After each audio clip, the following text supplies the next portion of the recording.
దేవుని నామానికి మహిమ కలుగునుగాక. మరి సామెతల గ్రంథం 16వ అధ్యాయం 18వ వచనంలో చూసుకున్నట్లయితే గనక, నాశనమునకు ముందు గర్వం నడుచును, పడిపోటకు ముందు అహంకారమైన మనస్సు నడుచును అనేసి ఇక్కడ మనకు వచనం సెలవిస్తున్నది కదా. మరి నాశనానికి ముందు, తన యొక్క జీవితం నాశనం అయిపోవడానికి ముందు, అంటే గర్వపడి తన జీవితానికి తానే నాశనం తెచ్చుకున్నటువంటి ఒక రాజుని గురించి నేను చెప్పాలని ఆశపడుచున్నాను. మరి అతను ఎవరంటే, మనం సెకండ్ దినవృత్తాంతముల గ్రంథం 26వ అధ్యాయము 1 నుంచి మరి చివరి వచనం వరకు కూడా రాజైన ఉజ్జియాను గురించి మరి రాయించబడి ఉంటుంది. మరి ఆయన ఏంటి అంటే, తన తండ్రి తర్వాత తను రాజుగా, మరి 16వ ఏటనే తను రాజుగా ఏలన ఆరంభించడం అనేది స్టార్ట్ అవుతాడు. రాజుగాన 16 ఇయర్స్ మంచి యంగ్ ఏజ్లో తను మరి రాజుగా మరి తను నియమించబడడం అనేది జరుగుతుంది. ఆ తర్వాత 52 సంవత్సరాలు మరి యెరూషలేమునకి మరి ఉజ్జియా రాజుగా ఏలుతాడు. మరి ఏలిన తర్వాత అక్కడ అన్నీ కూడా చక్కగా మరి దేవుడికి ఇష్టకరమైనటువంటి ప్రతి పనిని తను జరిగించడమే కాకుండా తను అన్ని రకాలుగా సెటిల్ అవుతాడు, మంచిగా స్థిరపడతాడు. మంచి ద్రాక్ష తోటలు ఉంటాయి, పనివారు ఉంటారు, మంచి సైన్యము ఉంటుంది.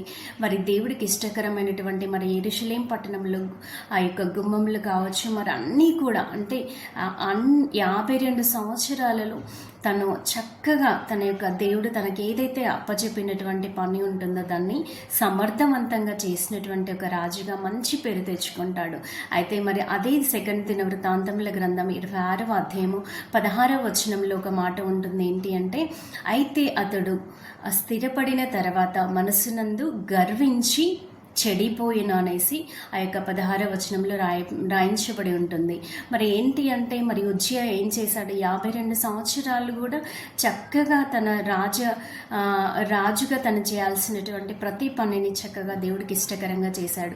అయితే తర్వాత తనలో అనుకోకుండా గర్వం అనేది వచ్చింది. గర్వం అనేది వచ్చినప్పుడు తను చేయకూడని పని, యాజకులు చేసేటటువంటి ఒక పనిని తను ఏం చేశాడంటే ఆ యొక్క మందిరములకు వెళ్ళిపోయి తన యాజకులు చేసేటటువంటి యొక్క పని చేశాడు. ఏంటి అంటే, ఆ పని ధూపము వేశాడంట. అది తను చేయకూడనటువంటి పని అయినప్పటికీ అతను ఆ ధూపము వేసినందున మరి యెహోవా దానిని చూసి తనకి ఇష్టం లేకపోవడం వలన యెహోవా తనని మొత్తినప్పుడు తన యొక్క నొసుట ఒక కుష్ఠరోగం అనేది పుట్టిందంట.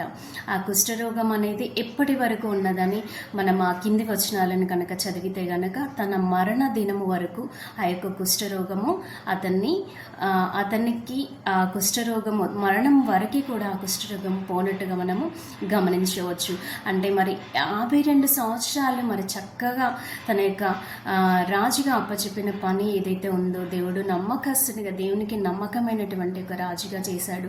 ఆ తర్వాత ఎప్పుడైతే తనలో ఒక గర్వం అనేది వచ్చిందో, గర్వం వచ్చినప్పుడు దేవుడికి వ్యతిరేకంగా దేవుడు చెప్పనటువంటి పనిని తను చేసి ఒక కుష్ఠరోగము తెచ్చుకున్నట్టుగా, అంటే తన జీవితానికి తానే నాశనం తెచ్చుకున్నట్టుగా మనకు కనిపిస్తుంది. అంటే కేవలము దేని ద్వారా అంటే, తన యొక్క మనసులో తను గర్వించడం వలన, ఎప్పుడైతే తన మనసులో గర్వించినప్పుడు ఆ ధూపం వేయడానికి ముందుకు వెళ్ళి ఆ విధంగా తన కుష్ఠరోగము తెచ్చుకున్నట్టుగా, అది తన మరణాంతం వరకు, అంటే తన జీవిత కాలం అంతా కుష్ఠరోగము అతనికి ఉన్నట్లుగా మనము గమనించవచ్చు. అయితే మనము అంటే రాజైన ఉజ్జియా ద్వారా మరి మనం నేర్చుకోవాల్సినటువంటి విషయం ఏంటి ఇక్కడ అంటే, ఆ యొక్క గర్వము మనలో ఎప్పుడైనా వస్తే కనుక మనం వెంటనే కూడా దాన్ని గమనించుకోవాలి. ఇది దేవుడికి వ్యతిరేకమైనది కదా.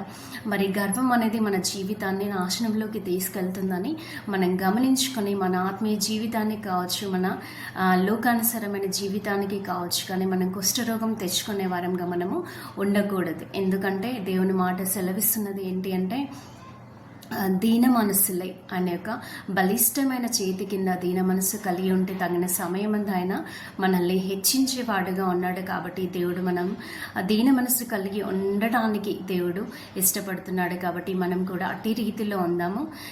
ఈ కొద్ది మాటలు దేవుడు దీవించి ఆశీర్వదించునుగాక. ఆమేన్.